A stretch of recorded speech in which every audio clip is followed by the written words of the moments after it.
नमस्कार मित्रांनो, स्वागत आहे तुमचे आपल्या हेल्थ टिप्स चॅनलवर। आजचा विषय आहे विटॅमिन डी वर आधारित। आपल्या शरीरात विटॅमिन डी किती महत्त्वाचा आहे? विटॅमिन डीच्या कमतरतेमुळे आपल्या शरीराला काय हानी होऊ शकते? मित्रांनो, आपल्या शरीराचा संपूर्ण भार हाडांवर टिकून असतो, म्हणूनच हाडे मजबूत ठेवणे खूप आवश्यक आहे।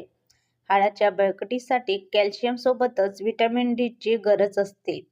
विटॅमिन डी चा सर्वात मोठा नैसर्गिक स्रोत म्हणजे सकाळची कोवळी ऊन। शरीरात विटॅमिन डी केवळ UVB किरणांमधून तयार होते। ही किरणे सहसा सकाळी 7:30 ते 9:30 या वेळेत उपलब्ध असतात।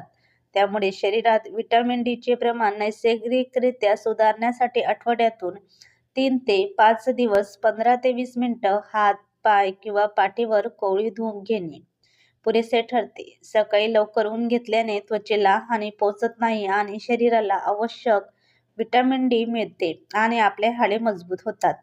मात्र आजच्या धावपळीच्या जीवनात सतत कामात व्यस्त असणे, सतत घरात बसून राहणे, बिघडलेले आहार आणि मोबाईलमुळे असलेली बैठी जीवनशैली यामुळे लोकांमध्ये विटॅमिन डी ची कमतरता मोठ्या प्रमाणात आढळून येते।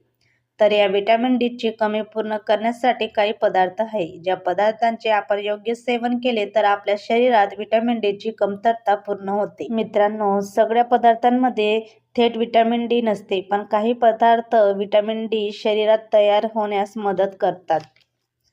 जसे उन्हात वाळलेले मशरूम, खास करून शिताके आणि ऑयस्टर मशरूममध्ये नैसर्गिक विटॅमिन D2 तयार होते। दुसरे आहे काळ्या रंगाचे तीळ। काळ्या रंगाच्या तिळात मॅग्नेशियम असते, जे विटॅमिन डी ला नैसर्गिकरित्या शरीरात सक्रिय करते।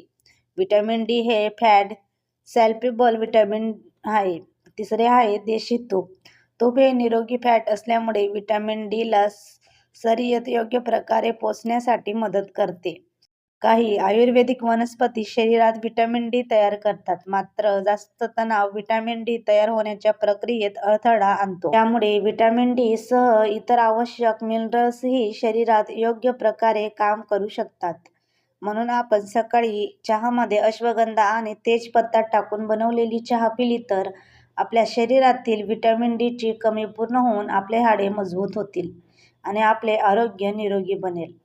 मित्रांनो, तुम्हाला जर हा व्हिडिओ आवडला असेल तर व्हिडिओला लाईक करायला विसरू नका आणि चॅनलला नक्की सबस्क्राईब करा। धन्यवाद।